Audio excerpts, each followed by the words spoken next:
What is going on, ladies and gentlemen? Once again, Legacy Kill HD back with another Call of Duty 2014 video for you guys today. We're going to be going through some of the latest news information. We're also going to be going through some of the things that I believe that this Call of Duty does need, and that is going to be weapons, perks, and game modes. But first off, guys, I want to let you know I apologize for not uploading in I believe it was the last week and a half. Been very busy, and you know, news has been very slow, but there has been a couple of interesting things that I'm going to go over right now. And one of the biggest things came from the forum of NeoGaf, and it came from a user that's, I guess, predicted a few things right, or said some things that have been very controversial about the actual Xbox One. But apparently one of his sources has told him that it looks like Activision is about to shift over to Sony with the early DLC, and it does make sense to me. It's sad because, you know, I'm an Xbox gamer. Sorry, my voice cracked a little bit right there, but it is sad because I'm an Xbox gamer, and you know, now it looks like I'll be having to wait a month now. But it makes sense, you know. Sony has more gamers on there now, and Xbox One's kind of I guess it's less down.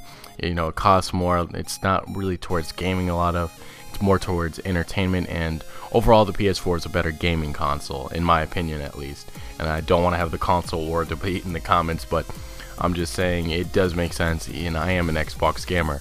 But you know, if you guys are also not aware that Activision's deal with Microsoft actually ends after Call of Duty Ghosts, so all this kind of tangles up and makes sense. So now to our next story. It's actually about GDC. This was about 2 weeks ago. I didn't want to make a video about this just because it was kind of a waste of a video, because there was nothing that actually was captured. Apparently Sledgehammer showed briefly at their presentation, I believe it was at the beginning, character model. They showed a picture of what one of the characters was, and they took it down immediately, and nobody was able to get a screenshot of it or take a picture of it. So sadly, all we were told was that there was a character model showed, and nothing really there was nothing like, wow, it was amazing graphics. It was just character model was showed. So I didn't want to actually make a video about that, but I do want to let you guys know that it looks like Sledgehammer is starting to open up about this Call of Duty. I mean, that's actually obviously good for us.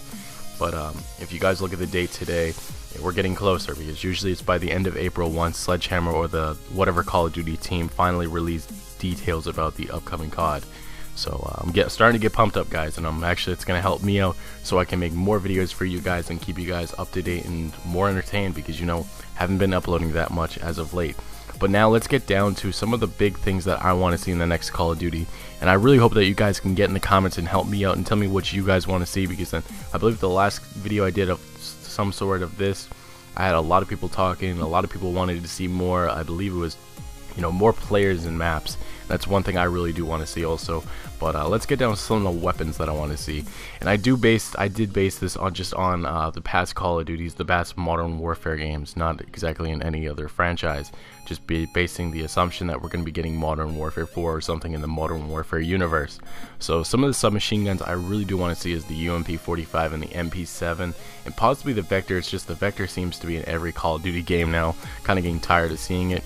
But the UMP-45, just something I loved in Modern Warfare 2. In Modern Warfare 3, it wasn't that effective, and that's why the MP7 was the most effective submachine gun in Modern Warfare 3. So I really do hope that they can, you know, bring the UMP-45 back to its prime. And obviously, a lot of us thought in Ghost that we were going to see it, but we didn't. You know, I think it was seen in one of the trailers. It was just I believe it was just a placeholder. If you guys are not aware, placeholders just put in the game because they didn't have all the weapons finished, and possibly we could be getting a DLC in Call of Duty Ghosts. But the reason why also I'm not talking about Call of Duty Ghost DLC is just because Call of Duty Ghosts is not fun to me, honestly. And I did not buy Devastation. I bought Onslaught, but Devastation I just didn't want to waste $20 on something I probably wouldn't play that much. So now let's continue this on. Let's go to some assault rifles. One of them, the top one, the ACR. I love the ACR in Modern Warfare 2. Such a fun weapon. The M4, doesn't matter which one, M4A1, M4 Carbine. Just the M4 brings me into the Modern Warfare series. It really just has that touch. And same goes with the M16. Just a fun weapon that I've always loved using. No matter what, if it's not that great of a weapon, it was a fun weapon to use. So now let's move on to some sniper rifles. This won't be a surprise to a lot of you guys. The Intervention, the Barrett 50 cal. You know, the Intervention was such a fun weapon in Modern Warfare 2 days, just because the quick scoping brought a lot of. That's really where the quick scoping community, I honestly thought, rose to. You know, the YouTube fame and all kinds of stuff.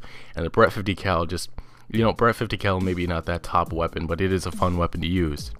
So to a shotgun, the SPAS 12, you know, I don't know exactly how they're going to make this in this next Call of Duty, if it's going to be a primary or is it going to go back to how it, honestly, I think it should be a secondary.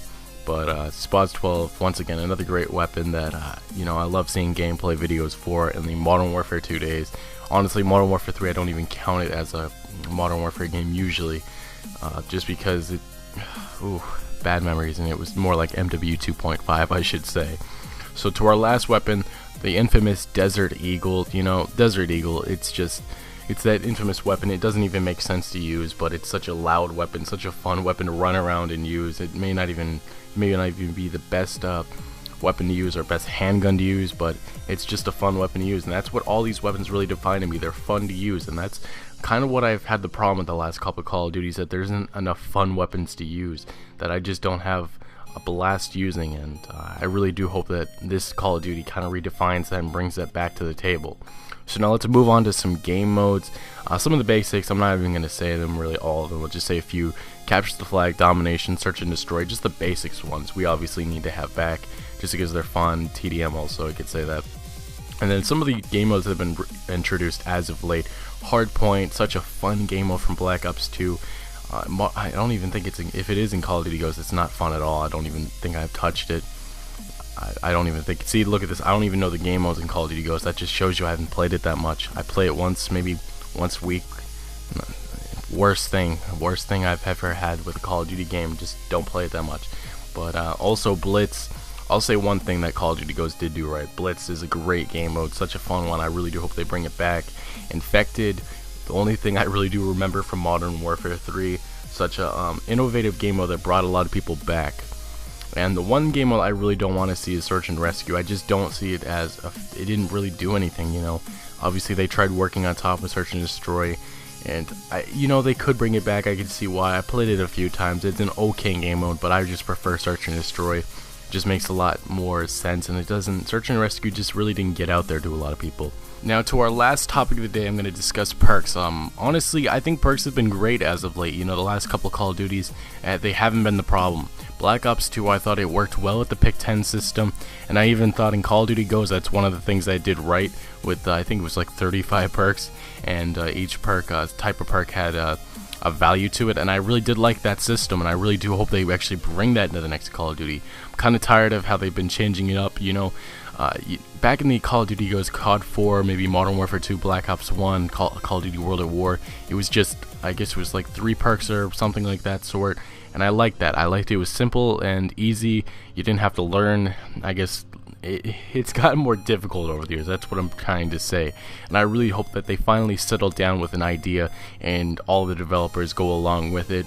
I'm always up for change and innovation, but you know, every year it's something different, and I've liked the last 2 ideas, and I really hope that they just figure out which one idea that they can bring and work with it in the next couple Call of Duties. Anyway guys, that's all I have for you today. Let me know what you think in the comment section below. Let me know some of the ideas that you want to see in the next Call of Duty, and some of the things that you don't want to see in the next Call of Duty.